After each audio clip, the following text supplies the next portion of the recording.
Di abad segini, banyak pedagang Eropa yang lagi ngejelajah ke seluruh belahan dunia. Tapi ada satu misteri yang suka kelewat. Oke, coba kita bayangin sama-sama. Misalnya ada orang Eropa mau berdagang sama orang asli benua Amerika. Gimana cara mereka ngobrolnya tanpa Google Translate?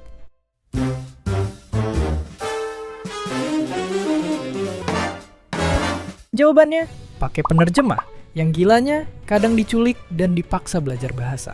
Misalnya pemuda ini, yang diculik buat diajarin bahasa Spanyol dan dilatih jadi penerjemah biar orang Spanyol bisa komunikasi sama kerajaan Inka. Tapi yang bikin merinding, dia sebenarnya punya masalah pribadi sama Raja Inka saat itu, sengaja bikin terjemahan yang salah dan malah micu konflik antara Spanyol Inka, dan jadi salah satu faktor yang bikin kerajaan Inka musnah. Terus gilanya, bahasa adalah salah satu cara orang Eropa ngejajah. Gimana ceritanya? Oke, jadi dengan nguasain bahasa dan penerjemah, orang Eropa nguasain semua komunikasi antara mereka dan masyarakat lokal. Dan ya, kalian yang pernah salah paham sama orang lain mungkin sadar kalau komunikasi emang sepenting itu. Orang Eropa jadi punya kekuatan gila-gilaan, ngatur cerita yang dikasih tahu ke berbagai pihak, ngasih berita bohong, bahkan sampai ngadu domba. Bahkan mereka juga bikin orang-orang jadi percaya bahasa Eropa itu bahasa yang beradab, dan bahasa lokal itu bahasa rendahan.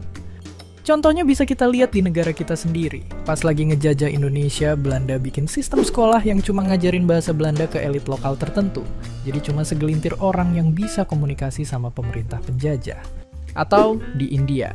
Para penjajah Inggris ngerasa mereka adalah orang terpilih buat bikin orang India yang barbar jadi beradab. Dan bahasa Inggris adalah bahasa yang mulia. Orang Eropa juga bisa ngebohongin masyarakat lokal dengan ngasih terjemahan yang salah. Kayak para pedagang VOC yang sering bilang ke raja lokal di Indonesia buat ngajak kerjasama atau ngasih perlindungan. Padahal perlindungan ini nggak gratis. Mereka jadi harus jual murah cengkeh, yang saat itu super dicari di pasar internasional. Kalau nggak mau, mereka yang diserang. Tapi kalau kita mundur lagi, sebenarnya interaksi orang dari wilayah berbeda tuh udah sering terjadi sebelum orang Eropa ngejajah. Karena udah ada perdagangan internasional. Banyak pedagang yang pakai bahasa penghubung. Semacam bahasa universal yang dipakai buat ngobrol sama orang asing. Nah, bahasa penghubung ini bisa kebentuk secara organik. Termasuk kayak yang ada di negara kita. Tapi bisa juga gara-gara kekuasaan. Misalnya, orang Alexander Agung naklukin daerah ini, penduduknya jadi pakai bahasa Yunani. Atau, ya, gara-gara orang Eropa ngejajah hampir semua bagian dunia, bahasa universal sekarang adalah bahasa Inggris. Tapi, selain pakai bahasa penghubung, ada cara lain yang sering dipakai orang zaman dulu buat komunikasi. Bikin bahasa baru.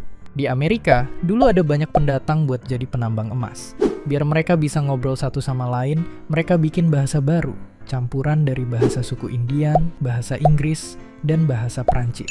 Dan iya, bahasa ini dulu sampai dipakai ratusan ribu orang. Atau di Nigeria, ada bahasa Inggris yang kedengeran agak beda karena dicampur sama bahasa lokal buat perdagangan. Jadi, ya ternyata bahasa itu bukan cuma alat komunikasi, tapi juga kekuatan. Yang bahkan pernah dipakai buat ngejajah. Karena siapa yang nguasain bahasa, artinya juga nguasain kebenaran mana yang mau disampein. Dan seperti biasa, terima kasih.